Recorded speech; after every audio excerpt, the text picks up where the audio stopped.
بارے دیگر نعرہ صلوات.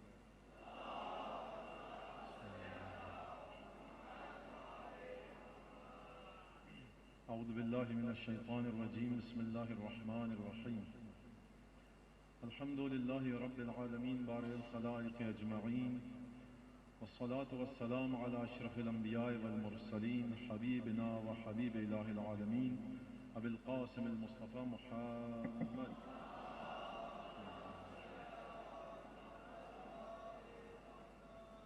ثم الصلاة والسلام على أهل بيته الطيبين الطاهرين الأئمة الميامين، لا سيما صاحب الدعوة النبوية والصولة الحيدرية والعصمة الفاطمية والحلم الحسنية والشجاعة الحسينية والعبادة السجادية والآثار الباقرية والمآثر الجعفرية والعلوم الكاظمية والحجج الرضوية والجود التقوية والنقاوة النقوية والهيبة العسكرية والغيبة الإلهية سيدنا ومولانا حجة ابن الحسن العسكري صاحب العصر والزمان. صلوات بن بلند عباس.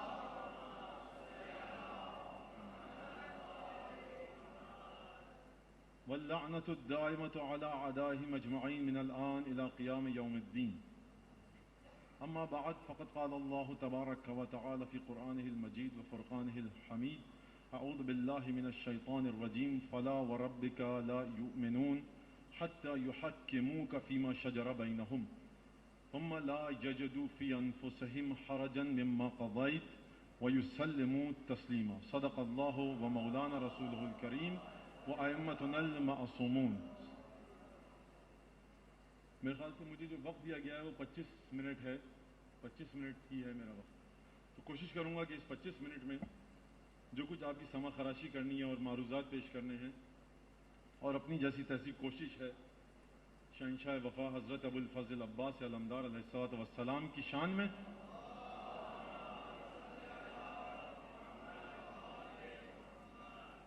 کچھ نذرانہ اپنی طرف سے بھی پیش کیا جائے.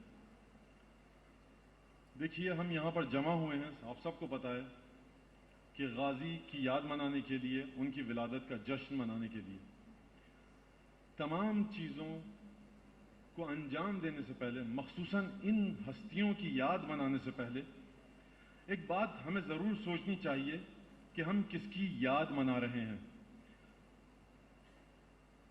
آپ لوگ ابتدائی گفتگو سن کر ڈر مت جائیے گا کہ مولانا بہت کوئی گاڑی اور بہت ہی لمبی چوڑی بات کرنے والے ہیں. نہیں، یہ میرا آپ سے وعدہ 25 سے 30 منٹ میں اپنی گفتگو ختم کر دوں گا. دیکھیے، انسان کا مقصد اس دنیا میں جب وہ آتا ہے تو صیانت نفس ہے، یعنی اپنے آپ کو بچانا چاہتا ہے ہر مشکل سے، ہر پریشانی سے، ہر تکلیف سے بچنا چاہتا ہے. جیسے ہی یہ انسان گھٹنیوں کے بل چلنے لگتا ہے، قدموں کے بل چلنے لگتا ہے، بڑا ہوتا ہے، سن بلوغت تک پہنچتا ہے، اس کا سب سے بڑا مقصد یہ ہے کہ اپنے آپ کو بچائے. اگر کسی بھی انسان کی طرف آپ کوئی پتھر پھینکیے، غیر ارادی طور پہ اس کا ہاتھ بلند ہوتا ہے اور وہ اپنے دفاع کے لیے اپنے ہاتھ کو آگے لاتا ہے. یعنی انسان کا مقصد یہ ہے کہ اپنے آپ کو بچائے. لیکن اب آپ اگر کسی ایسے انسان کی یاد منانے کے لیے جمع ہوئے ہوں جس نے اس فطری قانون کو توڑتے ہوئے بجائے اس کے کہ اپنی ذات کو بچائے، اپنی ذات کو فنا کی جانب لے کر جائے اور نیستی کی جانب، تو اس انسان کی منزلت کیا ہوگی؟ دیکھیے، ہم جب بھی کسی کی تعریف کرتے ہیں، یہاں تعریف کے لیے تو جمع ہوئے نا، ہم حضرت ابو الفضل عباس کی تعریف، مدح خوانی، ثنا خوانی کے لیے جمع ہوئے. ہم جس شخص کی بھی تعریف کرتے ہیں اس کی تعریف کی بنیاد ہمارا علم ہوتا ہے. جہاں تک ہمارے علم کی پہنچ، وہاں تک ہماری تعریف کی پہنچ. ہماری تعریف ہمارے علم کی محتاج. جس شخصیت کا جتنا زیادہ ہمیں علم ہوگا اسی حساب سے ہم اس کی تعریف کریں گے. اور یہ یاد رکھیے گا کہ غیر معصوم انسان کی نگاہ، اس کا علم کبھی بھی نہ دکھائی دینے والی چیزوں سے تعلق نہیں پاتا. ہم اس کی بھی تعریف کرتے ہیں جو نماز کو خدا کے لیے پڑھ رہا ہے، ہم اس کی بھی تعریف کرتے ہیں جو نماز کو دکھاوے کے لیے پڑھ رہا ہے. کیوں؟ اس کے دل میں تو ہم نہیں بیٹھے ہوئے نا، ہم اس کی صرف نماز کو، ظاہری فعل کو دیکھتے ہیں. تو ہمیں یہ دیکھنا چاہیے کہ ہمارا علم ہماری تعریف کی بنیاد ہے اور ہماری تعریف کی بنیاد ہمارا علم. جہاں تک ہمارے علم کی پہنچ وہیں تک ہماری تعریف کی پہنچ.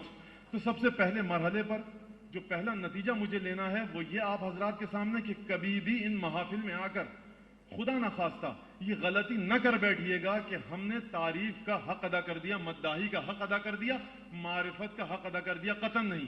آپ کی اور ہماری تعریف، مداحی کی حدیں وہاں پر جا کر ختم ہو جاتی ہیں جہاں پر ہمارا علم ختم ہو جائے، اور ہمارا علم وہاں پر ختم ہو جاتا ہے جا کر جہاں پر ہمارے حواس خمسہ ختم ہو جائیں۔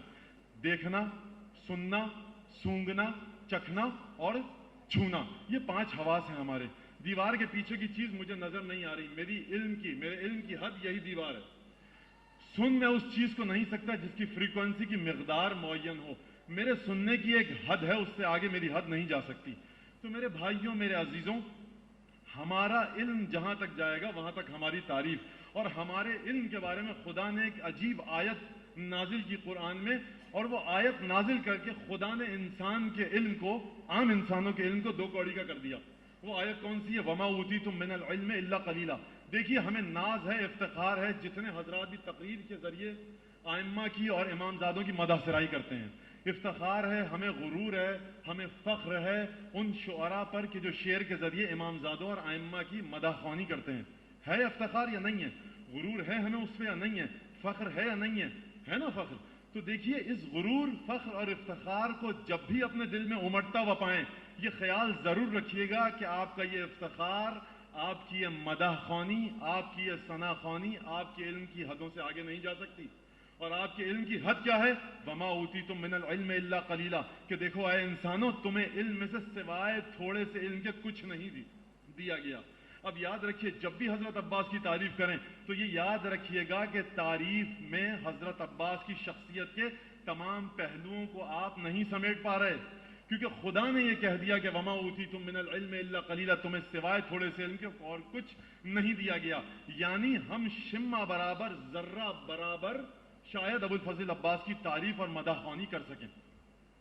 یہ ہماری تعریف کی حد ہے۔ تو تکبر کیسا، غرور کیسا؟ بات یہ ہے کہ ہم اس مدح خوانی کو انجام دے کر، تعریف کو انجام دے کر اس بات کا اعلان کرنا چاہتے ہیں کہ ہم ابو الفضل عباس کے ثنا خوانوں میں شامل ہیں۔ دیکھیے، اگر میری گفتگو کچھ بور کرنے والی ہو تو مجھے معاف کیجیے گا۔ جن حضرات کو ابھی تک نیند نہیں آئی ہے، پورے ہوش و حواس سے میری گفتگو سن رہے ہیں، ان سے درخواست ہے کہ شہنشاہ وفا کی بارگاہ میں ایک صلوات کا نذرانہ پیش کریں۔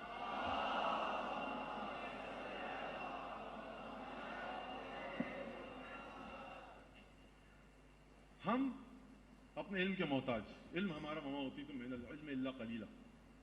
تو اب کیا تعریف کی جائے، کیسے تعریف کی جائے؟ یقیناً تعریف کے لیے ان ہستیوں کی، ہمیں ان ہستیوں کی بارگاہ میں جانا پڑے گا کہ جن ہستیوں کو حقیقت کا علم ہے، جو ہستیاں قرآن کی وارث ہیں، جن ہستیوں کے بارے میں یہ آیت نازل ہوئی کہ وما ینطق عن الہوی ان ہوا الا وحی یوحی، وہ ہستیاں کہ جو اپنی ہوا اور حوث سے کوئی بات نہیں کرتی، ان کی جو بھی بات ہوتی ہے، جو بھی گفتگو ہوتی ہے، جو گفتار ہوتی ہے، جو کردار ہوتا ہے، وہ وحی الہی کے سائے میں رونما ہوتا ہے۔ یقیناً حضرت ابو الفضل عباس کی ثنا خوانی، مداحی کرنے کے لیے ہمیں ائمہ معصومین کی بارگاہ میں جانا پڑے گا۔ اس بات کو اپنے ذہنوں میں اچھی طرح سے لکھ لیجئے، کھود کر، اور اگر خواتین کا مجمع ہو تو یہ محاورہ کہا جاتا ہے کہ پلو میں باندھ لیجئے، لیکن بہرحال یہ مرد ہیں تو یہ کہا جائے گا کہ اپنے دل پر نقش کر لیجئے اس بات کو کہ جب بھی ان ہستیوں کے بارے میں تعریف کرنا چاہیں، خبردار اپنے ذہن کو بیچ میں نہ لائیے گا، معصومین کی بارگاہ میں جائیے اور 14 معصومین سے پوچھئے کہ مولا 14 معصومین، آپ کی نظر میں شہنشاہ وفا کا کیا مقام ہے؟ جو بات بارگاہ امامت سے آپ کو ملے اس کو غازی کی مدح کی بنیاد قرار دیجیے گا۔ اپنے کھوٹے وما اوتیتم من العلم الا قلیلا کی پھٹکار جن ذہنوں کو پر پڑی ہے، ان ذہنوں کو بیچ میں نہ لائیے گا مدح کرنے کے لیے غازی کی۔ 10 منٹ ہو چکے ہیں میرے پاس، 20 منٹ اور باقی ہیں۔ یہ اس لیے کہ کچھ حضرات مجھے کچھ بے چین سے لگ رہے ہیں، ان کی خدمت میں عرض ہے 20 منٹ اور باقی ہیں میرے پاس۔ تو دیکھیے، اب یہیں سے میں اس گفتگو کی طرف جانا چاہتا ہوں کہ جو ابو الفضل عباس کا ایک مثبت چہرہ ہے اور ایک منفی چہرہ۔ یقیناً کوئی صاحب سوال کر سکتے ہیں کہ ابو الفضل عباس کا منفی چہرہ؟ جی ہاں، وہ چہرہ جو ہمارے ارباب گفتگو، ارباب سخن حضرت ابو الفضل عباس کے چہرے کو دکھلاتے ہیں اپنی دانش میں تعریف کر کے، لیکن وہ غازی کے فضائل بیان نہیں کر رہے ہوتے بلکہ غازی کے مصائب بیان کر رہے ہوتے ہیں۔ فضائل اس طرح سے بیان کیے جاتے ہیں کہ ابو الفضل عباس کو وہ سن کر رونا آئے. کیا کہا جاتا ہے؟ ابھی جس آیت کو میں نے سرنامہ کلام کے طور پہ پیش کیا اس آیت کی طرف آؤں گا. واقعہ آپ کے سامنے کہ خیمے ہٹانے کا حکم دیا گیا. سرسری طور پہ ذکر کرتا تھا جو فکر و شعور کی منزلیں مجھے طے کرنی ہے اور آپ کے ذہنوں میں ایک پیغام چھوڑنا ہے, اس کی طرف بہت تیزی سے بڑھوں گا. میں نے بتایا نا 10 منٹ ہوئے صرف ابھی کہ صاحب خیمے ہٹانے کا حکم دیا گیا. شہنشاہ وفا علمدار کربلا ان سے کہا گیا مولا سید الشہداء نے کہ بھائی خیمے ہٹا لو. یہ میں نے خود اپنے کانوں سے سنا ہے. تو مولا عباس نے ایک لکیر لگا دی کہ میں اس شخص کو دیکھ لوں گا جو اس لکیر کے اس طرف آئے گا. بات یہاں تک بھی ہو تو قابل برداشت ہے, لیکن اس کے بعد جو بات کی جاتی ہے وہ کم از کم شہنشاہ وفا کی بارگاہ میں گستاخی کے علاوہ کچھ نہیں ہے. کھوٹے ناسمجھ اور ان پڑھ ذہنوں کی پیداوار ہے. بارگاہ رسالت سے اس کا کوئی تعلق نہیں ہے. بارگاہ امامت سے آ کر پوچھئے کہ ابو الفضل عباس ہے کیا شے, یہ موجود کون سا ہے, یہ مخلوق کیا مخلوق ہے کہ جس کے لیے امیر المومنین اپنے بھائی عقیل سے کہہ رہے ہیں کہ اے عقیل خاندان عرب میں میرے لیے اس خاندان میں سے ایک عورت کو, خاتون کو ڈھونڈو کہ جو شجاعوں کی نسل سے پیدا ہوئی ہو تاکہ اس کی نسل سے ایک سوار اور شجاع سوار پیدا ہو. کہاں تو وہ تصویر جو امیر المومنین ابو الفضل عباس کی دکھا رہے ہیں, اور کہاں وہ تصویر جو ہمارے یہاں ارباب سخن اور ارباب گفتگو ابو الفضل عباس کی تصویر دکھاتے ہیں. میں جو بات یہاں کہہ رہا ہوں پوری ذمہ داری سے کہہ رہا ہوں. اگر کسی بھائی کو اعتراض ہے تو موجود ہوں گا, یقیناً سوال کرنے کا حق ہے آپ کو. میری ذمہ داری جواب دینا ہے, بالکل آ کر مجھ سے سوال کر سکتے ہیں. تو صاحب سید الشہداء نے فرمایا جیسا کہ پڑھا جاتا ہے کہ بہن زینب اب ابو الفضل عباس کو صرف تم سمجھا سکتی ہو, میں نہیں سمجھا سکتا. اللہ اکبر. خدا ان ذہنوں کی ہدایت کرے جو ابو الفضل عباس کی یہ مدح کر رہے ہیں, لیکن ابو الفضل عباس اس مداحی سے قطعاً راضی نہیں. کہاں قرآن کی یہ آیت سورہ النساء کی کہ جو میں نے ابھی آپ کے سامنے تلاوت کی, خدا کیا فرما رہا ہے؟ فلا وربک, ہرگز نہیں اے میرے حبیب تیرے پروردگار کی قسم, لا یؤمنون, یہ لوگ ایمان والے نہیں بن سکتے اس وقت تک. کس وقت تک؟ فلا وربک لا یؤمنون, اس وقت تک یہ لوگ ایمان والے نہیں بن سکتے. حقیقی معنوں میں یہ اپنے اوپر مومن کا لیبل چسپاں نہیں کر سکتے. کب تک؟ حتی یحکموک فیما شجر بینہم, جب تک کہ یہ اپنے مسائل اور اختلافات کے اندر تجھے اپنا قاضی, اپنا فیصلہ کرنے والا نہ مان لیں. بات یہیں تک ختم نہیں. اگر بات یہیں تک ختم ہوتی تو بیمار ذہنوں کے لیے ایک راہ کھل جاتی, لیکن خدا نے آیت کو اور آگے بڑھایا اور ایک عجیب شان سے آگے بڑھایا. حتی یحکموک فیما شجر بینہم ثم لا یجدوا فی انفسہم حرجا مما قضیت, اور اے میرے حبیب اس کے بعد جو تو فیصلہ کر دینا تو یہ لوگ اپنے دل میں کوئی حرج, کوئی تکلیف تیرے فیصلے کے بارے میں محسوس نہ کریں. بات یہیں تک ختم ہو گئی؟ نہیں. مومن کو حکم دیا جا رہا ہے کہ رسول بارگاہ رسالت سے جو فیصلہ ہو جائے سر کو جھکا دو, اپنے دل میں کوئی تکلیف اس فیصلے کے بارے میں محسوس نہ کرو. بات یہیں ختم نہیں. آیت کی منزل آگے بڑھی. وَيُسَلِّمُ تَسْلِيمًا, اور مقام تسلیم پر آ جائیں میں میرے حبیب تیرے فیصلے کے آگے.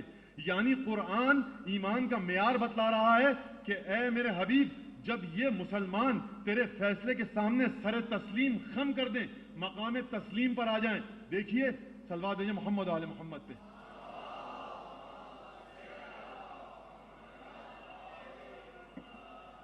بارے دیگر نعرہ صلوات.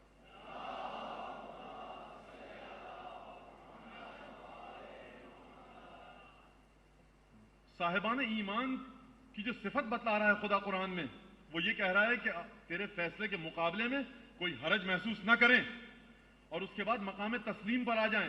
دیکھیے صوفیاء کرام نے, عرفاء حضرات نے 2 مرحلے بتائے. یوں تو بہت سے مرحلے ہیں, لیکن 2 مرحلے بتلائے ہیں خدا کے سامنے بندے کے. ایک مرحلہ رضا ہے, دوسرا مرحلہ تسلیم. مرحلہ تسلیم مرحلہ رضا سے آگے کی بات ہے. وَيُسَلِّمُ تَسْلِيمًا, تسلیم ہو جائیں, سر تسلیم خم کر دیں میرے حبیب تیرے فیصلے کے سامنے. کہاں تو خدا یہ بتلا رہا ہے, لیکن ہمارے یہاں سے یہ بتلایا جاتا ہے کہ بارگاہ نبوت اور امامت کا فیصلہ خیمے ہٹانے کا ابو الفضل عباس سر تسلیم خم نہیں کر رہا, بلکہ یہ کہہ رہا ہے کہ میں خیمے یہاں سے نہیں ہٹاؤں گا. سید الشہداء کو کہنا پڑ رہا ہے کہ بہن زینب اب تم جا کر عباس کو سمجھاؤ, اب عباس مجھ سے نہیں سمجھ سکتے. یہ قرآن سے ٹکرا رہی ہے جو فضیلت. وما خالف کتاب ربنا فهو زخرف باطل فاضربوه علی الجدار.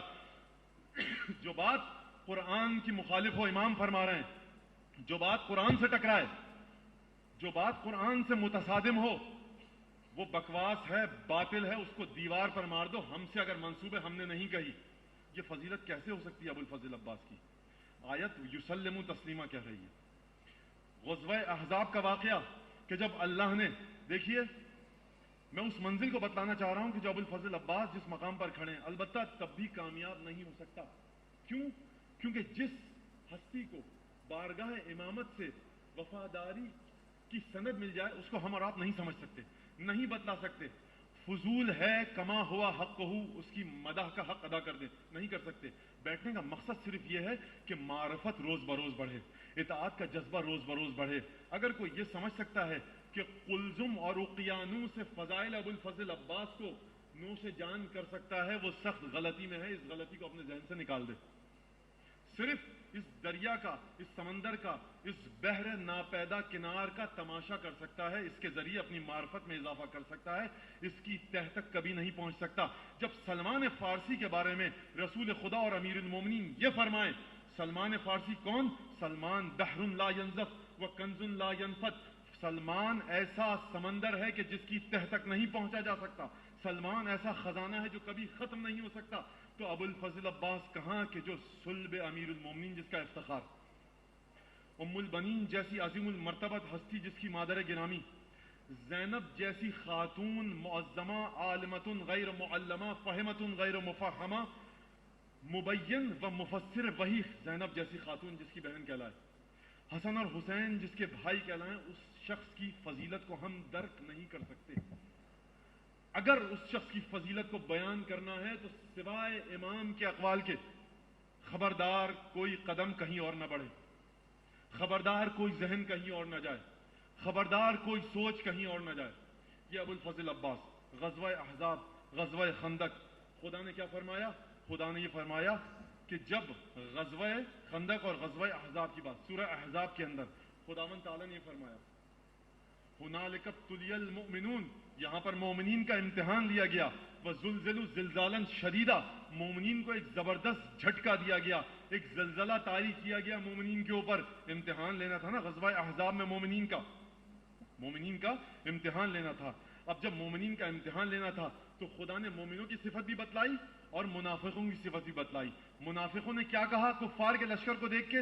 دیکھیے لشکر وہی ہے, فوج کفار وہی ہے, لیکن مومن جب اس لشکر کو دیکھ رہا ہے تو کیا کہہ رہا ہے, اور منافق جب اس لشکر کو دیکھ رہا ہے تو کیا کہہ رہا ہے؟ ہنالک ابتلی المؤمنون وزلزلوا زلزالا شدیدا. اور مومنین نے کیا کہا, منافقین نے کیا کہا؟ وَإِذْ يَقُولُ الْمُنَافِقُونَ, منافقوں نے جب کفار کے لشکر کو دیکھا تو کیا کہا؟ مَا وَعَدَنَا اللَّهُ وَرَسُولُهُ إِلَّا غَرُورًا, یعنی اللہ اور اس کے رسول نے ہم سے سوائے جھوٹے وعدے کے کوئی اور وعدہ نہیں کیا. اور مومن جب اسی لشکر کو دیکھ رہا ہے تو یہ کہہ رہا ہے ھذا ما وعدنا اللہ ورسولہ, ارے یہ کفار کا لشکر جو ہمارے سامنے ہے نا, مومن جب اس لشکر کو دیکھتا ہے تو یہ کہتا ہے کہ یہ وہی وعدہ ہے جو اللہ اور اس کے رسول نے ہم سے کیا تھا. لشکر کفار کا وہی, مومن دیکھے تو الگ انداز سے گفتگو کرے, منافق دیکھے تو لشکر کو دیکھ کر الگ گفتگو کرے. اور اس کے بعد مومن صرف یہ نہ کہے بلکہ یہ کہے صدق اللہ ورسولہ, اللہ اور اس کے رسول نے سچا وعدہ کیا. وما زادہم الا ایمانا و تسلیما, اور جب مومن کفار کے عظیم الشان لشکر کو دیکھتے ہیں تو ان کے دل میں گھبراہٹ پیدا نہیں ہوتی, وہ اللہ اور اس کے رسول پر جھوٹ کا الزام نہیں لگاتے. قرآن فرما رہا ہے سورہ احزاب میں کہ یہ مومن لشکر کفار کو دیکھ کر یہ کہتے ہیں وما زادہم الا ایمانا و تسلیما, ایمان زیادہ ہوتا ہے ان کا کفار کے لشکر کو دیکھ کر, اور مقام تسلیم پر اور زیادہ آگے بڑھ جاتے ہیں. صلوات محمد آل محمد.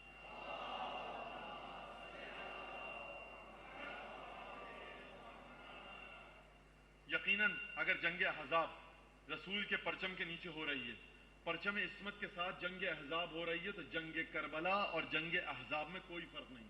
رسول کے جھنڈے کے نیچے جو جنگیں لڑی جائیں رسول کی اجازت سے جو جنگیں لڑی جائیں، غزوے لڑے جائیں، اور کسی بھی امام معصوم کے ساتھ ان میں کوئی فرق نہیں، رسالت اور امامت میں اتباع اور پیروی حکم کے لحاظ سے کوئی فرق نہیں، دونوں مساوی ہیں۔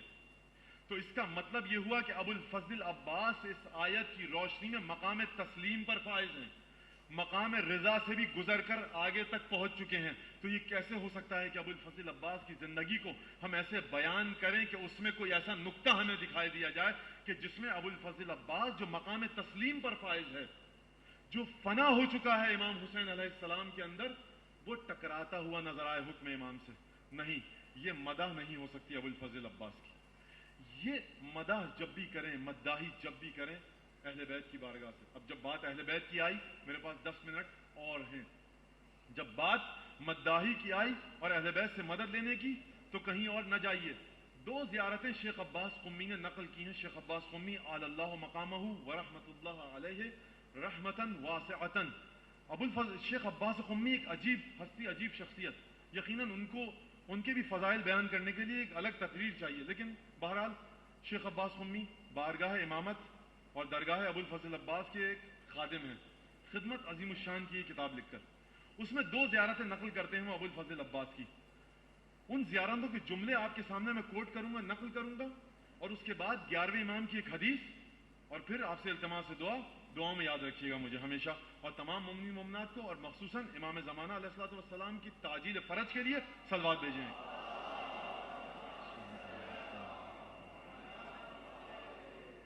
بارہ دیگر نعرہ صلوات۔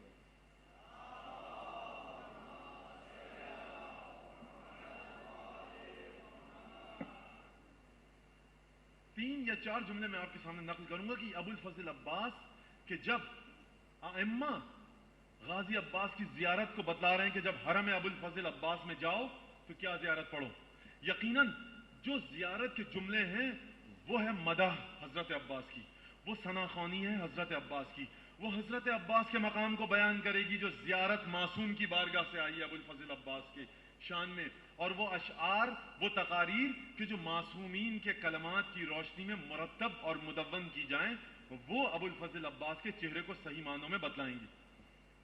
کیا زیارت ہے؟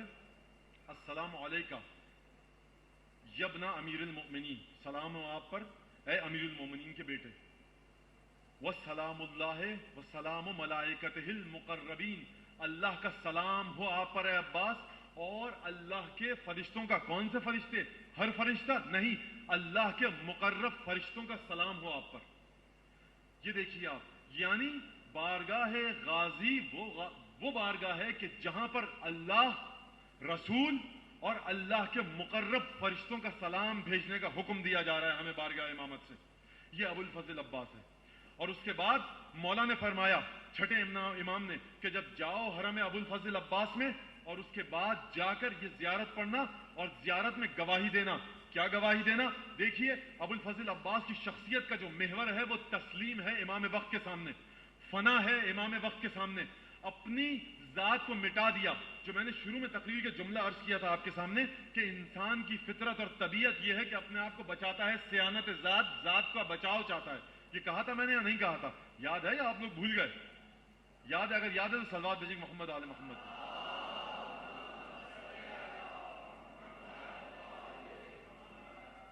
ابو الفضل عباس نے اس فطری قانون کو ایک عجیب انداز سے توڑا، ایک شان سے توڑا، اور اس انداز سے توڑا کہ بارگاہ امامت کو یہ ادا ابو الفضل عباس کی پسند آئی، خدا کو پسند آئی، ملائکہ کو پسند آئی۔ عجیب انداز سے زیارت کے جملے ہیں۔ مولا نے فرمایا جب جانا غازی کے حرم میں تو یہ دعا پڑھو، اشہدو لکا بالتصدیق والوفاء والنصیحت والتسلیم لخلف النبی صلی اللہ علیہ وآلہ وسلم۔ مولا میں گواہی دیتا ہوں، آپ نے تو کربلا کے میدان میں تو آپ موجود نہیں، کربلا کا واقعہ 1400 سال پہلے ہو چکا ہے، حکم دیا جا رہا ہے کہ دیکھو چاہے تم نے اس واقعے کو دیکھا ہو یا نہ دیکھا ہو، جب بارگاہ امامت سے تمہیں یہ کہا جا رہا ہے کہ گواہی دو تو سمجھ لینا کہ یہ بات اسی طرح سے ہوئی ہے، چاہے تم نے اس واقعے کو دیکھا ہو یا نہ دیکھا ہو۔ اگر میرے اس جملے کو آپ سمجھ گئے اور اس جملے کا حق ادا ہو گیا تو میں پھر اپنی گفتگو کا اگلا جملہ عرض کرتا ہوں۔ بارگاہ امامت سے کہا جا رہا ہے کہ چاہے تم نے اس واقعے کو دیکھا ہو یا نہ دیکھا ہو، گواہی یہ دو. کیا گواہی دو؟ اشہدو لکا، اشہدو لکا بالتصدیق والوفاء والنصیحت والتسلیم لخلف النبی صلی اللہ علیہ وآلہ وسلم، کہ دیکھو گواہی دیتا ہوں میں مولا کہ آپ نے وفا کی، وفاداری سے کام لیا، خلوص کا مظاہرہ کیا، تسلیم ہو گئے امام وقت کے سامنے، نبی کے بیٹے کے سامنے آپ تسلیم ہو گئے. میں گواہی دیتا ہوں اس بات کی. یہ زیارت کے جملے ہیں. اور ایک دوسری زیارت جو شیخ عباس قمی نے نقل کی، فَنِعْمَ الْأَخُ الصَّابِرُ الْمُجَاهِدُ الْمُحْتَسِبُ الْمُوَاسِي الدَّافِعُ عَنْ أَخِيهِ. بہترین فنعم، بہترین بھائی ہیں آپ اے ابو الفضل عباس. فنعم الاخ، اے ابو الفضل عباس آپ بہترین بھائی ہیں. کون سے بھائی؟ کہ جس نے اپنے بھائی کے راستے میں اپنے بھائی کی سربلندی کے لیے ہمدردی کی اور اپنا سب کچھ لٹا دیا، صبر کیا، ہمدردی کی، خلوص سے کام لیا اور تمام بلاؤں کو دفع کیا، دور کیا اپنے بھائی کے راستے سے. میرے پاس صرف 5 منٹ باقی ہیں. ان جملوں کو سنیے گا. یہ کن افراد کے جملے ہیں؟ یہ ان افراد کے جملے نہیں ہیں جو جوش محبت میں آ کر کسی کو کبھی آسمان پر بٹھا دیں اور جب نفرت ہو گئی اس شخص سے تو زمین پر لے آئیں. یہ ان لوگوں کے جملے ہیں کہ جو سوائے وحی کے اور کوئی گفتگو نہیں کرتے. یہ ان لوگوں کے جملے ہیں جو مقام عصمت پر فائز ہیں، جو ایک لفظ کو ادھر سے ادھر بیان نہیں کرتے، جو حکیم ہیں، جو اللہ کے اسم میں فانی ہیں. 6 امام، 7ویں امام، 8ویں امام، یہ وہ ہستیاں ہیں. وہ بتلا رہی ہیں، وہ کہہ رہی ہیں کہ یہ کہنا کہ گواہی دیتا ہوں میں کہ آپ نے بڑا صبر کیا، آپ نے اپنی پوری کوششوں کو بروئے کار لائے، آپ نے بہترین انداز سے اپنا سب کچھ لٹا دیا اپنے بھائی کے راستے میں، نبی کے بیٹے کے لیے آپ نے بڑے خلوص کا مظاہرہ کیا، اپنی جان نچھاور کر دی، ہمدردی کی آپ نے نبی کے بیٹے سے. اگر یہاں تک آپ میری بات سمجھ گئے، ایک سلوات بھیجیے اور ایک چھوٹا سا واقعہ میں آپ کی خدمت میں نقل کرتا ہوں.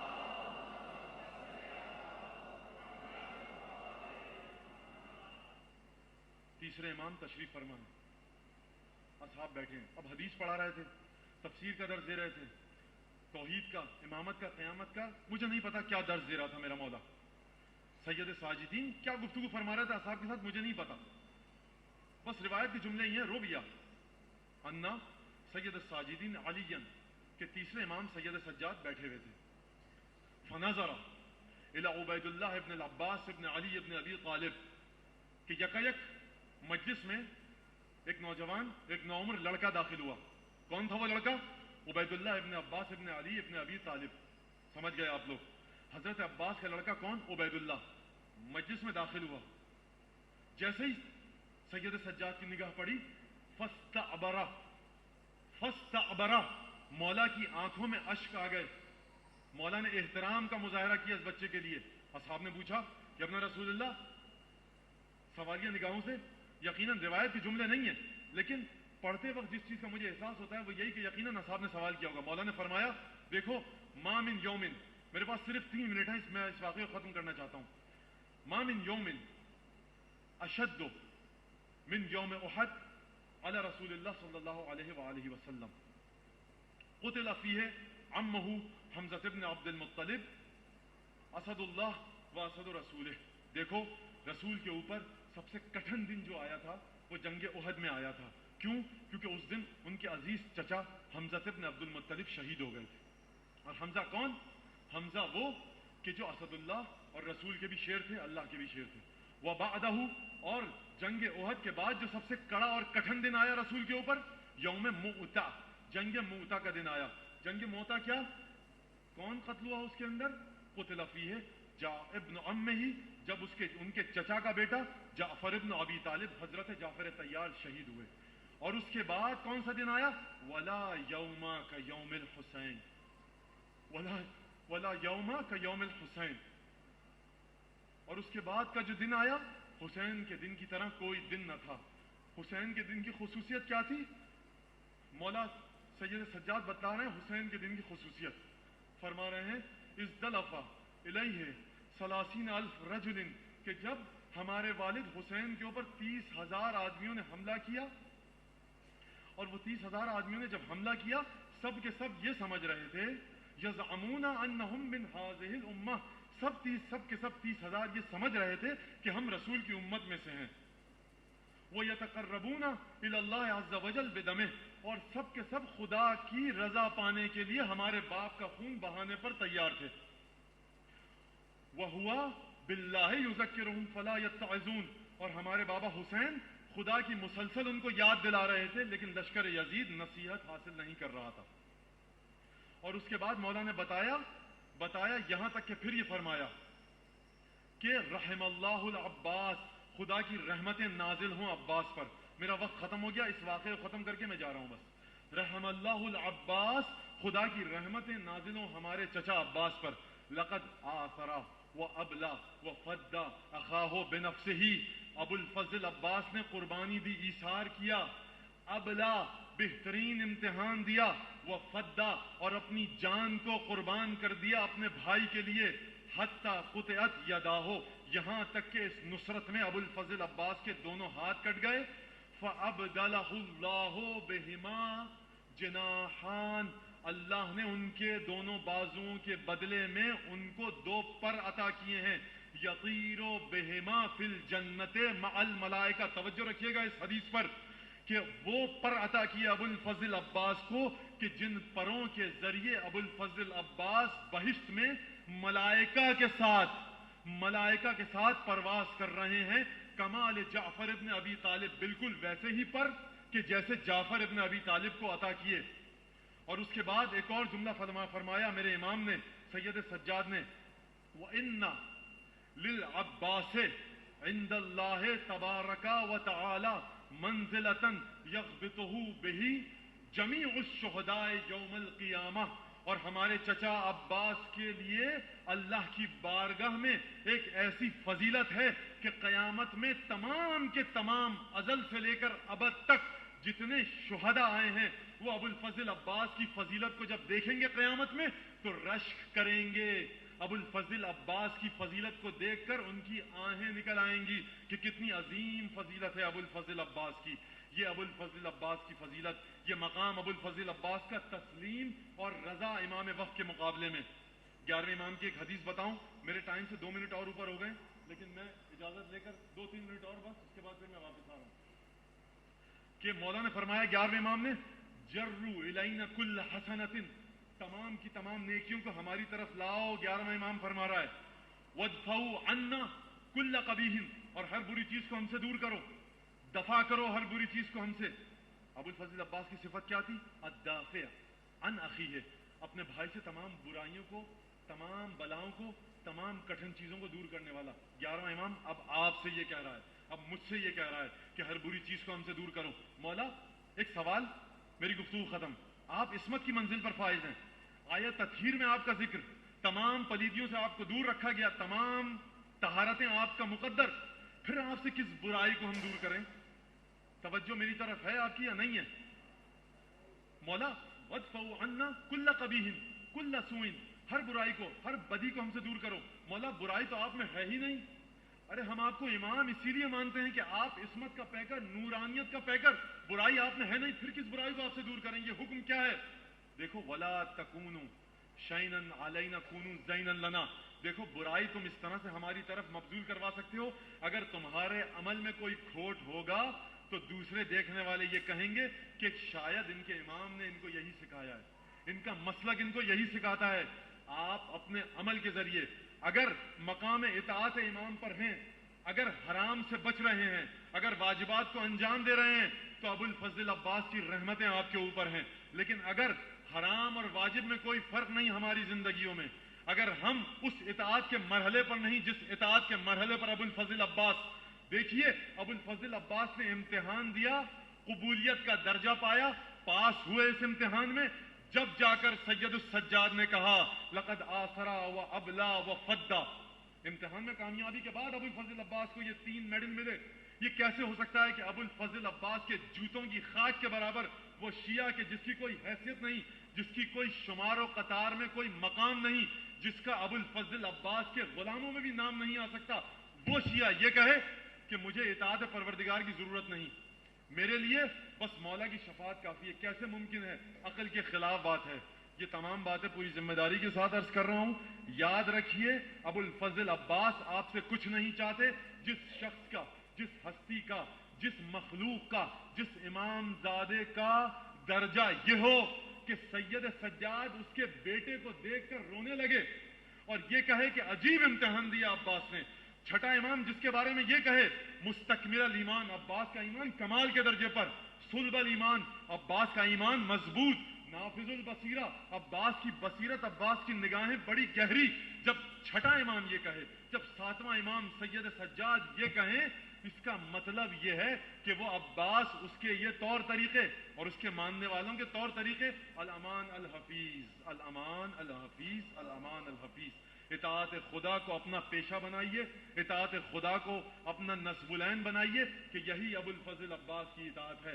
اگر اطاعت ابو الفضل عباس کر لیا آپ نے تو آپ کو کسی دعا کی ضرورت نہیں ہے، زمانے کا امام خود آپ کے لیے دعا کرے گا۔ اگر ابو الفضل عباس کے احکام کی مخالفت کی تو زمانے کا امام شاید آپ کو اپنی دعاؤں میں شامل نہ کرے۔ ایسے کام انجام دیجئے کہ زمانے کے امام کی دعاؤں میں آپ اپنے آپ کو شامل کر سکیں، اور وہ انہی ہستیوں اور ان میں سے ایک ہستی ابو الفضل عباس علیہ الصلوۃ والسلام ہے۔ اللہم صلی علی عبدک و ولیک ابو الفضل عباس ابن امیر المؤمنین، اشہد انک یا مولائی انک العبد الصالح المطیع للہ ولرسولہ ولامیر المؤمنین وللحسن والحسین، صبرت واحتسبت وجاہدت وفدیت نفسک فی طریق اخیک الحسین صلی اللہ علیہ مولائی یا ابو الفضل عباس، صلی اللہ علیہ یا مولائی، صلی اللہ علیہ یا مولائی۔ والسلام علیکم ورحمۃ اللہ وبرکاتہ۔